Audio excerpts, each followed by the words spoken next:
Nous, on ne sait pas quel jour on soit tué, qui va nous tuer, qui va kidnapper nos enfants, qui va tuer nos parents, parce que nous, on a travaillé avec l'armée française. C'est vrai qu'ils sont considérés là-bas comme des traîtres, ils sont grillés, quoi. Ils ont tout lâché de leur côté, sinon on leur tape pas la main, qu'est-ce qu'ils deviennent? On n'est pas là pour leur faire du mal, on est en patrouille.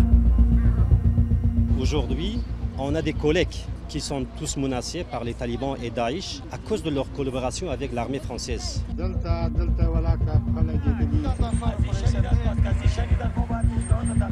Ces traducteurs ont risqué leur vie aux côtés de soldats français, voire parfois ont permis de sauver la vie de soldats français. Il y a une volonté d'en rapatrier le moins possible parce qu'on considère ces auxiliaires d'armée comme des migrants. Aujourd'hui, qu'on les laisse derrière nous, c'est scandaleux. Oui, c'est un scandale d'État.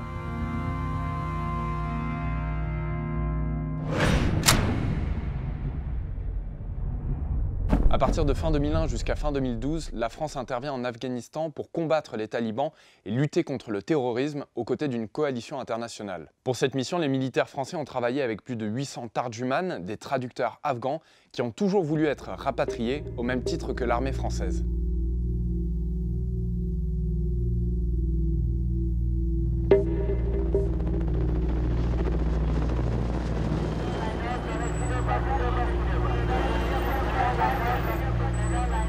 J'étais encore à l'école quand j'ai commencé à travailler avec l'armée française en 2003 jusqu'à juillet 2012. J'étais avec une équipe qui s'appelait Artec.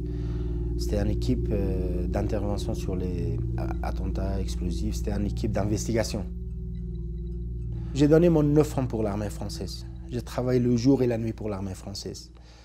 Et travailler avec les trous étrangers, c'est toujours un risque. Les gens ici, ils pensent que les gens qui ont travaillé avec l'armée étrangère, ils ont des espions. Ma vie, c'est complètement en danger. Je ne peux pas aller dehors. Les gens, ils cherchent les interprètes.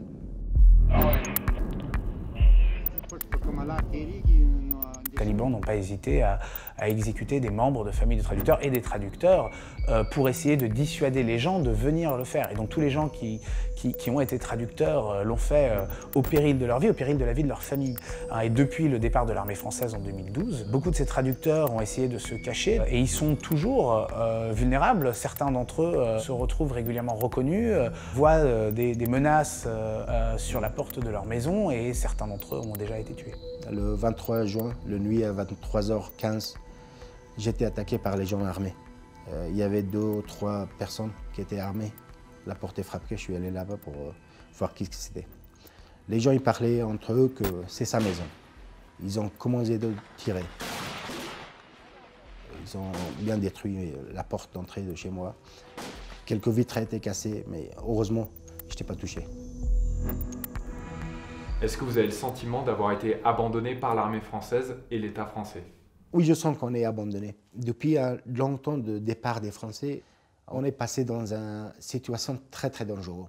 Bien sûr que j'ai peur pour la vie de moi et ma famille. Parce que je ne veux pas que je perde la vie de mes enfants et ma famille à cause que j'ai travaillé avec l'armée française. La procédure de délivrer des visas pour les interprètes, une fois j'ai demandé, mais sans raison, ma demande a été rejetée par l'ambassade de France. On est optimiste, on espère que bientôt on peut avoir notre visa et sauver notre vie et la vie de nos enfants et la famille.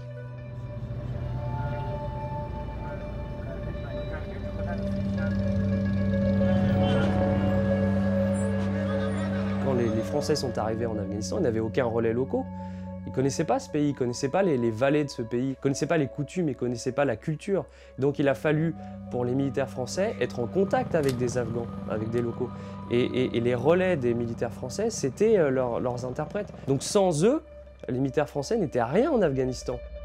Du coup, j'ai voulu savoir si des militaires français ayant servi en Afghanistan et ayant travaillé avec des traducteurs locaux trouvaient ça normal. Et c'est comme ça que j'ai rencontré l'adjudant-chef Jean-François. Bon, je suis retraité maintenant. J'étais instructeur de tir et instructeur armement. J'ai été déployé en Afghanistan. Je suis arrivé en mai 2011. On devait former soit des soldats, soit des cadres. Dans notre mission, on était aidé par des traducteurs, les tarjuman.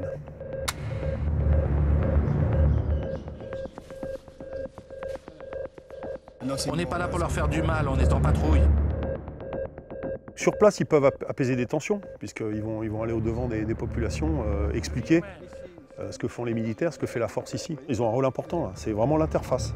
Est-ce que vous les considérez comme des frères d'armes quand vous êtes en opération? Bah, tout à fait, pour moi c'était comme des soldats. Hein. Moi ils étaient dans mon équipe, c'était comme mes soldats. Ouais, des frères d'armes, ouais, bien sûr. Il y a des secteurs d'ailleurs où c'était dangereux, ils étaient armés. On sait qu'ils sont dans la vallée, il ne peut pas dire le contraire. Parfois, ce qu'ils faisaient, c'était, pour les renseignements français, de l'écoute. Non, il n'y en a pas ici. Ça veut dire que ce sont des gens qui sont responsables de la mort de militants talibans et que les talibans n'hésiteront pas à exécuter comme traîtres, comme responsables de la mort de certains de leurs combattants. Et donc ce sont des gens qui sont aujourd'hui dans une très très grande vulnérabilité. C'est vrai qu'ils sont considérés là-bas comme des traîtres. Ils sont grillés, quoi. Ils ont tout lâché de leur côté, sinon on leur tend pas la main, qu'est-ce qu'ils deviennent, quoi. Et après 6 mois d'opération sur le terrain, l'adjudant-chef Jean-François se lie d'amitié avec son traducteur Arif Foula, mais la France décide de quitter le pays. La France se retire. Il y a un premier groupe qui est rapatrié. Donc je pensais que tout naturellement ça allait suivre. Surtout le cas de Harry, qui était francophile comme lui. Et puis plus rien, c'est là qu'on commence à s'inquiéter. D'ailleurs, chaque fois qu'il y avait un attentat, j'appelais. On avait gardé contact avec Skype. C'est là que j'ai été voir à droite à gauche, essayer d'intervenir avec mes petits moyens. Et finalement, il est arrivé en 2018. Mais lui, s'était souvenu de ce que j'avais dit. J'ai dit, tu te pointes n'importe quand, on te récupère. Et c'était une putain de bonne nouvelle. Ouais, je sais pas, je me suis intéressé à Harry. Peut-être que j'ai fait une fixette sur lui. Ou... je m'étais dit, toi, tu bois un coup en Bourgogne.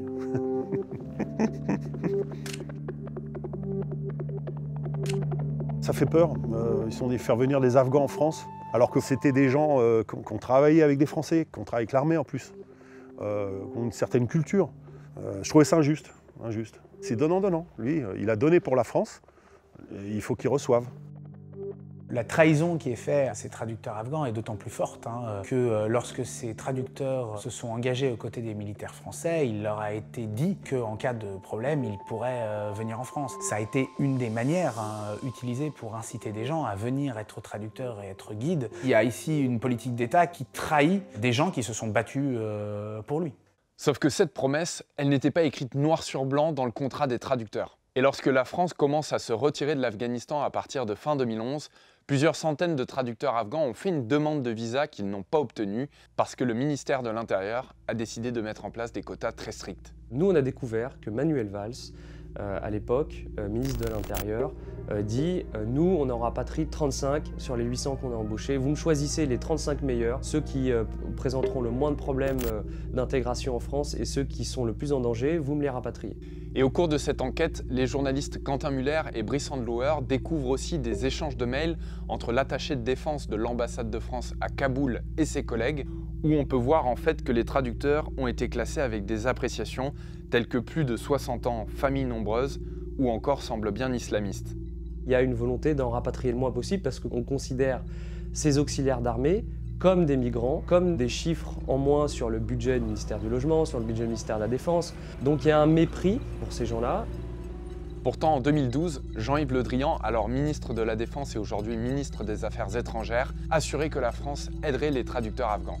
La France ne doit pas abandonner ses collaborateurs, quelle que soit leur situation, et ceux qui sont le plus à risque trouveront en France l'accueil qu'ils méritent.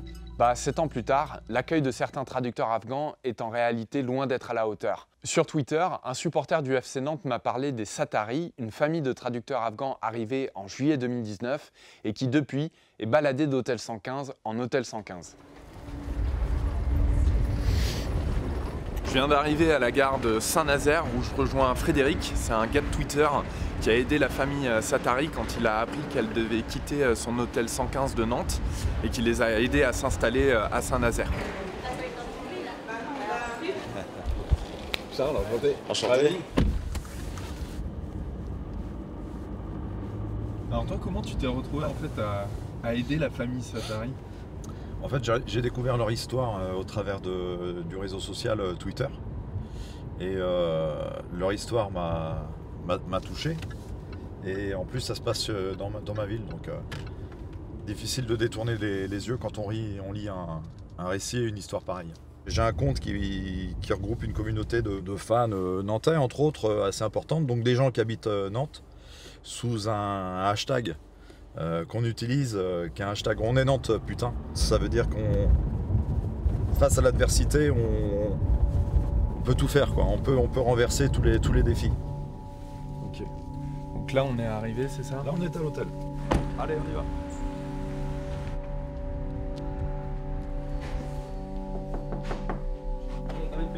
Hello. Hello. How are you, Abdul? Thanks, sir. Okay. Mr. Fred.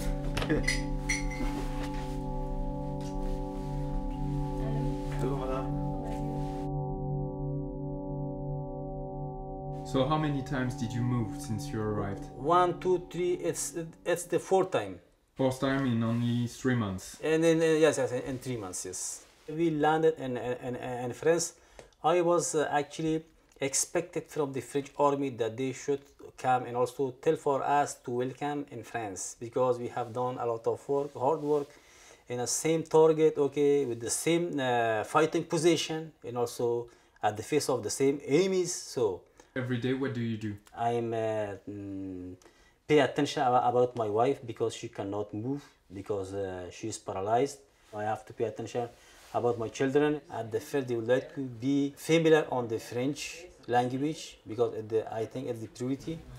Une des choses les plus difficiles pour la famille, c'est l'ennui. Ils restent toute la journée dans leur chambre, ils n'ont rien à faire, ils n'ont pas d'activité, pas de cours de français, donc il n'y a vraiment aucune prise en charge pour les aider à mieux s'intégrer ou à reprendre le cours d'une vie normale. Et s'il n'y avait pas les bénévoles pour leur filer un coup de main, ils seraient complètement livrés à eux-mêmes. Have you seen we have lost yesterday? Our club, football club? The football? Yes, we have lost. Tu les as aussi convertis au foot français. Ouais, bah ouais, ils s'intéressent, mais ils adorent le foot. Oui, you love football. Yes, yes. I love soccer, football, and also the Barcelona team. Ah non. Real Madrid. FC Nantes team. FC Paris, German. It was so no good. Paris, no. No Paris. No, not possible. But I know the Paris possible. German team. Non. Ah, ça va pas le faire. Ça le fera pas là. We will go to a match together, to a stadium. To another match. Another match? Yes. For the future. Inshallah. Inch'Allah.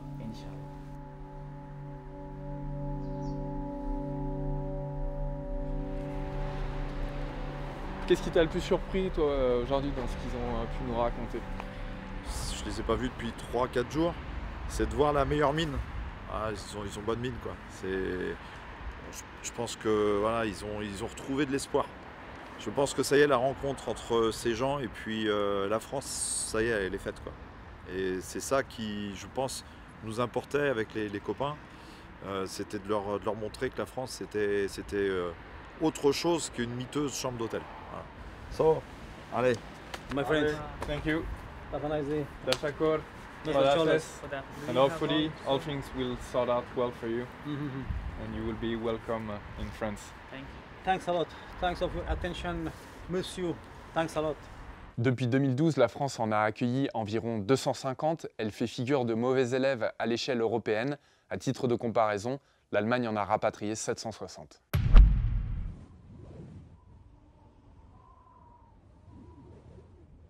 Si ce reportage vous a intéressé, vous pouvez aussi regarder le documentaire que j'ai réalisé sur la guerre en Afghanistan en cliquant juste ici. Et n'oubliez pas de vous abonner à la chaîne YouTube de Brut. À très vite.